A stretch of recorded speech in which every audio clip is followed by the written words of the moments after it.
Yo, what's going on everyone? It's Brian here with DrinkABeerandPlayAGame, and welcome to the final part of my physical horror collection. If you watched the previous video, I did a similar intro where I just explained that I had broken up my larger video into 3 sections. So this is it. This is the modern consoles, starting with the 360 and PS3, ending with the PS4 and the Xbox One. Xbox 360 is by far probably my largest collection of games, so I hope you guys are enjoying it, and if you are, please make sure you hit subscribe, comment below. Now, the next time I do one of these horror collection videos, it may be an update to what I was able to get in June, or it may be my digital collection. Either way, comment below what you think, and I hope you enjoy the video. Cheers, guys. Alright, now let's talk about my PS3 collection. This is another small physical library, and I do have a decent amount of digital titles that we'll get to in a separate video. First game up, though, is Resistance: Fall of Man. This was probably one of the first games I got for the PS3. Like a lot of people, you have to make a decision early on whether you were going to be Xbox 360 or PS3. All my friends had Xbox, so I went that way, and that's what we all played on. But I always wanted PS3 because I wanted a good Blu-ray player. And then I picked this game up and I said, this is actually a really fun little alien invasion slash post-apocalyptic slash World War II-ish. It's a really cool game. It doesn't really get a ton of attention, but it's a pretty solid title.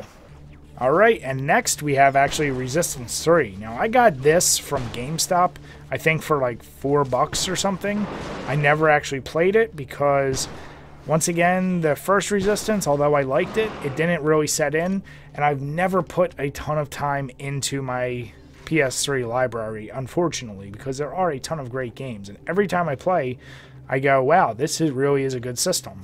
I just don't get around to playing the games like I want to. Alright, next we have, oh boy, Alien Colonial Marines. I got this either at Goodwill or Five Below. It is still in the wrapping. I'm almost positive it was Goodwill. I know the stories of how terrible this game is. Part of the reason why I've never spent the time to actually unwrap it is because I'm kind of waiting to see if Jim and I are going to do a month dedicated to Alien games and break this bad boy out. Next, we have Dead Space 2. Another one. This is sealed. I got it at Goodwill. I actually got it the same day as Aliens. But the reason why it's still sealed is because I already had it on 360 online, and I already played it there, so I didn't feel the need to really just play it. But once again, if I see a horror game for a system, even if I already have it, I'm more than likely going to pick it up. Dead Space, it's a great series. I'm actually kind of sad that they didn't release more. It seems like a really good series that everyone liked. So not sure what happened. Maybe in the future we'll get another one. But still, great game. And my final game for PS3, The Last of Us. Probably the most talked about and loved horror game from that system. And many times, people call this the best horror game of all time. I wouldn't go that far. It's a very touching game, and the story is great, and it pulls at your heartstrings, and there's a ton of tension. It truly is a great game, so that should never be overstated. Is it the best ever, though? Not for me personally. Still, great game. Oh man, now comes, by far, the biggest collection I have for any system. This stack is pretty damn big. I'm talking about my Xbox 360. This was a system I had once I had an expendable income, didn't have a lot of responsibility, so I collected the most by far for this system. So before I get started, I'm going to need a drink because this is going to be a lot. Alright, so I just ended with The Last of Us from PS3, but talking about stories that break your heart, The Walking Dead by Telltale. This was actually a full, complete series with all the chapters, and I gotta say, it is an amazing game. I kind of despise point-and-click adventures, if you will, and Telltale managed to just take all these franchises and licenses and make amazing games with great characters. So I truly recommend this, whether you like zombies or not. If you just like good storytelling, you're going to enjoy it. If you want a whole bunch of good mechanics in a game, you might not enjoy it. So only get this if you enjoy good storytelling. Alright, next we have the Orange Box, for the reason that it contains Half-Life 2.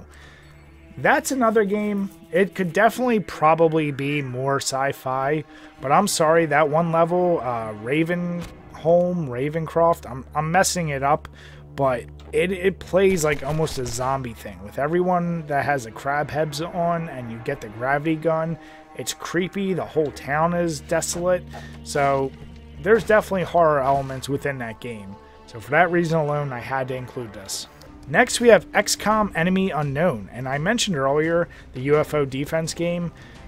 That didn't really pull me in, but I gotta say, something about this tactical shooter really just like the permadeaths and everything that went along with it. I couldn't believe how invested I got in these made-up teams, and when I lost someone, especially to like something like a gun jam or some kind of critical shot from somebody I wasn't expecting, it breaks your heart. And many times, I definitely had to reload the game. Such a great strategy game. Definitely underrated. If you haven't tried it, give it a try. Alright, so the next one is going to be a little odd, but hear me out. I put Call of Duty World at War. And really what this game represents is all the Call of Duties from there, because I didn't want to show every single Call of Duty, because that'd be another like 20 games. But with the introduction of zombies, back then it was called Nazi zombies, that undoubtedly is a horror mode, and it took a life of its own with all these games and continuing the stories. By far, that's the thing I had the most fun playing with my buddies, like staying up all night trying to make a strategy of how we could survive to the level 100 or whatever. So I love that game mode, and I love that they still bring it into games today. So definitely just wanted to throw that out there. I love all the zombies mode, but this is the one that started it off. Alright, next we have a kind of an odd game, The Darkness. I didn't know anything about it. I think I read this way back in the day, and I was like, oh, you play as a hitman named Jackie who basically has these two tentacle things that come out, and they attack people, so you have to feed the darkness to get more power, but it's also a shooter. Seemed like an interesting idea, and to be honest, I did have some fun with the game, but it was very forgettable. Once I beat it, I really didn't pick it up again. Could I recommend it? If you get it dirt cheap. If you want a unique little spin on the idea of a hitman just with supernatural powers, this might be the one for you. So naturally, because I played that first one, I did end up getting The Darkness too, but I got it dirt cheap at GameStop, once again, $2 or $3. So moving right along, let's take a look at the Silent Hill HD collection. This got a lot of hate, especially for the sound department for Silent Hill 2 and 3 remakes. It's not the best, I'll be honest, but it's completely fine. If you miss the boat on those games from the original console, then this is probably your best option unless you want to pay a lot of money, or you can somehow find it cheap. Not completely terrible, gets a lot of hate, maybe a little undeserved, but yeah, it's still not as good as the originals. Alright, up next I have Resident Evil Revelations. An interesting story with this game. I actually got it from the library. It says discarded here, so I got this for $1. And I thought, we just reviewed it. I actually really enjoyed this game. I do think this is the best system it came out on. It's just a really good game, and some people kind of discount it because it's a little too arcadey. I actually think it's one of the best controlling Resident Evils out there, and you should definitely give it a try. Don't think I can say the same for Revelations 2, though. Next, we have Resident Evil 5. Talk about a game that got a ton of controversy for some silly-ass reasons. This game has produced probably the most amount of memes from the Resident Evil franchise, with Chris punching the rock and everything else that goes on. I mean, this was my fear from Resident Evil 4. You were just going to continue down this action path, and sure enough, that's what you get here. It's a pretty long game, and it actually isn't bad, although the AI is pretty terrible.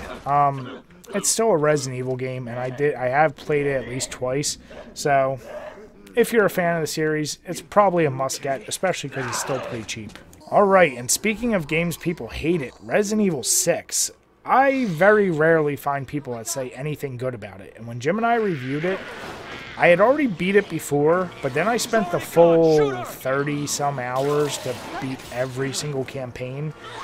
The biggest problem with this game is there's too much going on. It was, once again, very ambitious, and they offered you a ton of content. I will say the Leon campaign, especially the first couple levels, they are some of the best levels in all Resident Evil. It's very, very horror-based, and you feel like you're playing the original Resident Evils.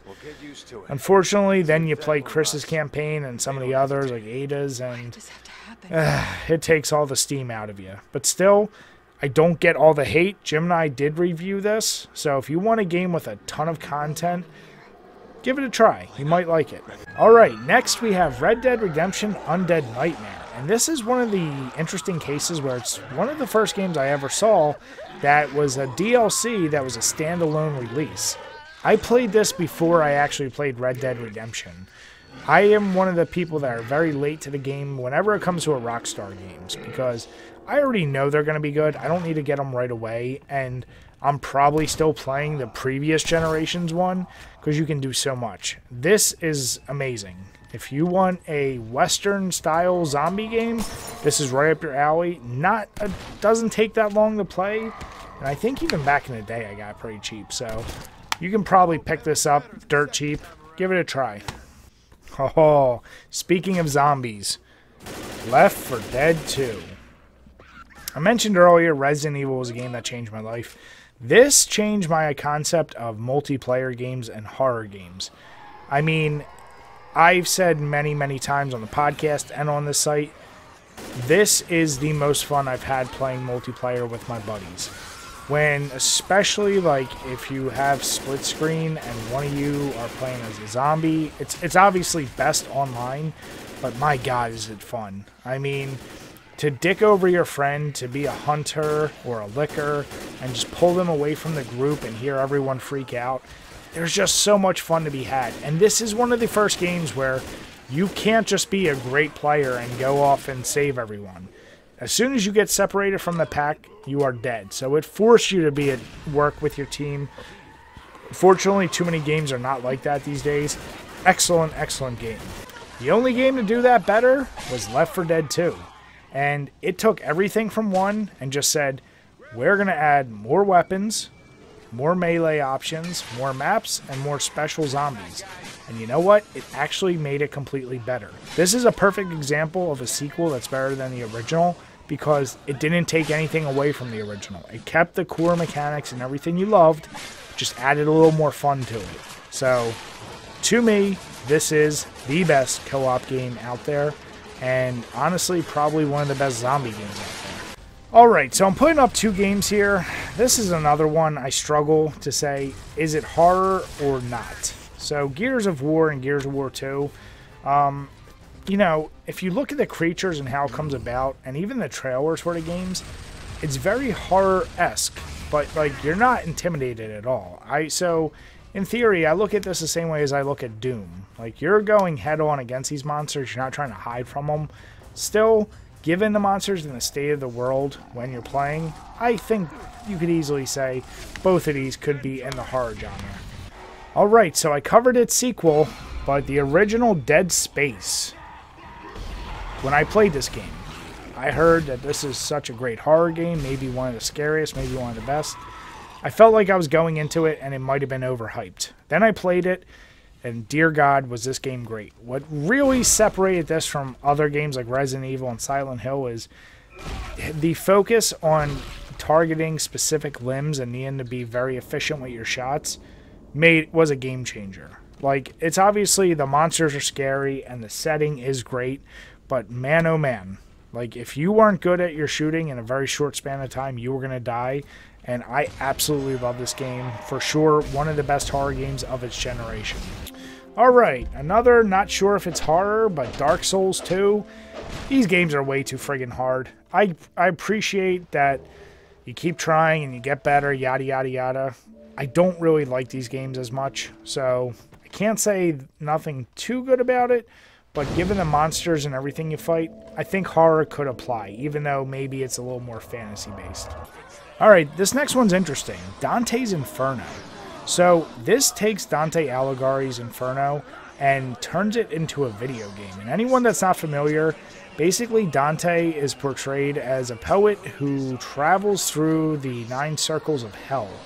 And I gotta be honest, this game takes that book and captures all the little details of how it's described for each circle of hell, and adds in this crazy mechanic of, at the beginning of the game, you fight death, you get his scythe, and soon enough you're using it to beat demons and monsters left and right. For one of the goriest depictions of hell that is done really well, this is a really fun game.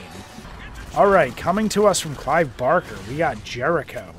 Another one, could it be more horror, whatever? I like to think of this as Hellraiser with guns. And, you know, it might not be as gory as Hellraiser, but the monsters are pretty gruesome, and there's a ton of action, but given the setting and given all the things you're going to encounter, there's no way I couldn't include it on this list. Pretty solid game. I think it's pretty dirt cheap. I never heard a lot great about it. Next, we have Dead Rising, which this game, man oh man. When I saw a game that you could literally have hundreds of zombies on the screen all at the same time, that blew my mind. Add in the fact of all the goofy weapons and things you could use to kill the zombies, and I was sold. The character of Frank West is great, but honestly, ever since I was a kid and saw the original Dawn of the Dead, I was obsessed with the idea of being in a mall and taking out zombies. So this let me live out all that by going all to the crazy stores, and it really is a great, great game, but now it's probably overshadowed by all of its sequels. Speaking of sequels, I have Dead Rising 2 off the record. So when they came out with Dead Rising 2, they decided we're going to go with a completely different character, and it was really fine, but people loved Frank West, so they needed to bring him back, and now you can control him once again. Pretty solid spin-off. I don't think it was really necessary. Dead Rising 2 is great by itself, but hey, whatever. I'll take more zombie killing action where I can get it. Speaking of zombies, here's Dead Island. So, the Dying Light series owes everything it has to this game. Before this point, first-person zombie games were few and far in between, and more importantly, they weren't the most well done. This game introduced so much detail and graphic, gore, that it changed the game.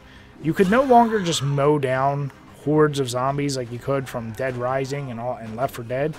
Handling 2 or 3 zombies at a time, you'd get exhausted, so once again you had to aim at their limbs. You could take off legs, arms, or decapitations. You could use items that craft weapons. It was just done in a really good setting, and that engine mechanic would be what Dead Island 2 and the Dying Light series would use moving forward. Next, we have Alien vs. Predator. Now, I already mentioned earlier, Alien vs. Predator Extinction was probably my favorite AVP game, but this one is a very, very underrated title.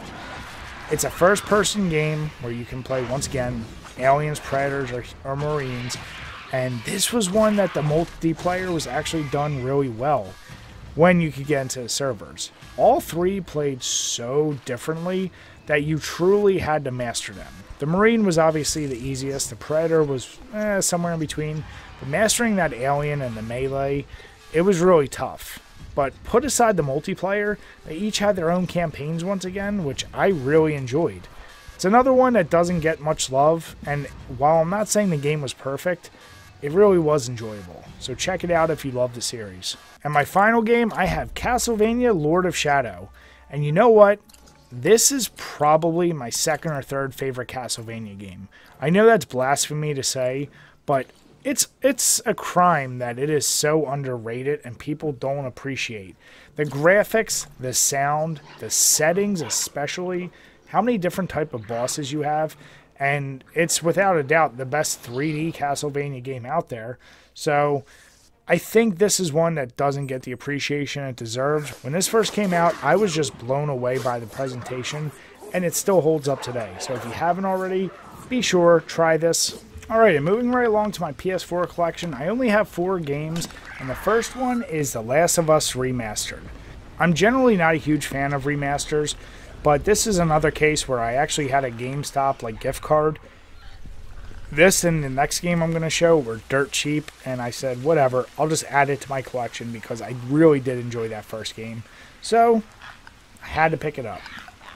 Alright, next game we have is Days Gone, which when I saw this, this brought me back to how I felt about earlier zombie games I mentioned. Like, the hordes that would come after you and how you could deal with them just looked amazing. And I'll be honest, I only got this about 2 or 3 months ago. Got a lot of water damage. I haven't tried it yet, but I'm really excited to start this because I love me some zombies. And I only got it for about 10 bucks. So I really can't beat that. Can't wait to try it out. Alright, so then the next 2 games I'm going to talk about are the reason why I bought a PS4 to begin with. Until Dawn. There's a lot of people out there who do not like storytelling in their games. And this game is an interactive movie. That's the best way I'm going to describe it. There are a ton of branching paths, and you have Peter Stormare, his voice is always awesome. But the Wendigos and the other things you run into are just amazing. And with so many different ways that you could die or have endings, you can keep coming back and back to this. And this isn't a game that's crazy long. So if you're in the mood for a true horror experience, turn off the lights and grab this bad boy. And let's not forget, it has a kick-ass opening song, so that's always a plus. And then, of course, there's Bloodborne. I had previously mentioned I don't like the Dark Souls games, and I'm never going to apologize for not liking them. This game did it right. You are so much more on the offense with this game, with the ability of having guns, and the monsters, I think, look even better, and I just enjoy the Victorian setting in this game a lot more. It's also just, I don't think easier is the right word. I think most people just tend to navigate to being a little more aggressive versus just constantly blocking and rolling out of the way. So I love everything about this game, and as I said, this and Until Dawn, it's the reason why I got my PS4. So highly, highly recommend it, especially if the Dark Souls games have turned you off. Alright, and we're finally at the last system and last collection, so thank you all for sticking with me already. But I'm going through my Xbox One, and to start off, I have Evolve. It's another asymmetrical bunch of people versus a monster. The monsters are pretty crazy terrifying.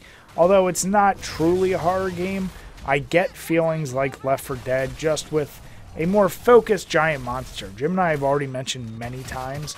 We really love this game, and the biggest problem was not enough people played it, and the servers really sucked. So I would love to see this get a sequel, and the proper love it deserves. Next, we have XCOM 2, which was sent to us by our buddy Todd. So Todd, thank you once again. I said already, I absolutely love XCOM 1. This game, I just haven't had a chance to beat it yet, but I already love it, and I will do a full playthrough, probably for a Bloodthirsty Thursday in the future. So once again, thank you, Todd. Next is Alien Isolation, and my god, without a doubt, this is the best Alien game. All the previous Alien games before this really just tried to capture the idea of aliens. So you have multiple xenomorphs, you have a lot of guns, you're mowing them down. You're not really that worried about them. This game brings you back to the original movie where one xenomorph could mess up an entire spaceship and you had to be so sneaky. I died so many times and truly was terrified. The AI is the smartest I've ever seen in a video game, and the graphics are just amazing. So if you're in the mood for any kind of alien-like game with true horror, this is one you gotta play. Next, we have Dead by Daylight, which is one of my favorite current horror multiplayer games. It's another asymmetrical. You're 4 survivors trying to turn on generators as a killer hunts you down. What I love so much about this game is how much it's supported by the devs, and they continue to add in more and more killers. So by the time you're seeing this video, the Resident Evil chapter probably just got released, so they were able to add that in there. But before that, we already had Michael Myers, Freddy Krueger, Leatherface, Ghostface, the pig chick from the Saw movies, the Stranger Things Demogorgon. I mean, I could go on and on. This game just does horror right, and it just is getting the right licenses to keep people involved. So definitely try it, especially if you love horror or a good multiplayer game. Alright, next we have Resident Evil 7. This was finally where Resident Evil said, we're going to come back to horror and we're going to drop most of the action bullshit. And I was so thankful. I got this, didn't know what to expect. I knew I wasn't getting zombies, but you know what? I was okay with that. I was so conditioned from all the previous games that I didn't need zombies. I just wanted a horror-like setting. And doing it first person, I was a little worried, but my god, it quickly became one of my favorite Resident Evil games, and it still holds up very well today. So if you walked away from the series, maybe this one will bring you back. Next, we have the Resident Evil 2 remake, and whew, the Resident Evil 1 remake was amazing enough, but this game took one of the previously best games in the entire series and added so much more to it. Zombies were completely scary again. They were bullet sponges that would be blown apart, and they were just so gory, and if they did attack you, oh my god. Not to mention, Mr. X in this game gets a complete rehaul from the previous game. He's terrifying as hell, but it's just such a fun game, and this is how you do remakes. You don't just add a shitty skin on top of things, you put some effort and you can get something really well. I can't recommend this game enough. To me, it is probably the best Resident Evil game out there. And finally, we have Resident Evil Village. Now recently, I just did a review of this. It's still pretty new. It continues the story from 7. I don't want to give too many spoilers, but it now includes lichens and vampire-ish creatures, I'll say. They actually go a lot of the classic monster route, and I really loved it. I think I like it even more than 7. It's a fairly short game. There's speedrunners out there that are beating it in under 2 hours. So it's probably got flaws in that aspect, but the characters introduced, especially Lady D and everyone loving her, this is another really great game. And if you're not super into horror, it has a nice mixture of action and horror, so I would highly recommend it. And with that, I want to say thank you so much to everyone if you stuck around until the end of this video. As I said, I have a big horror collection, but I'm adding all the time to it, and every month I'll probably give a little update so I never have to do one this big. I will do other videos where I cover my digital collection, as well as some board games and other things I have. But please leave a comment below, let me know if you enjoyed this type of video, and let me know what you think of the collection.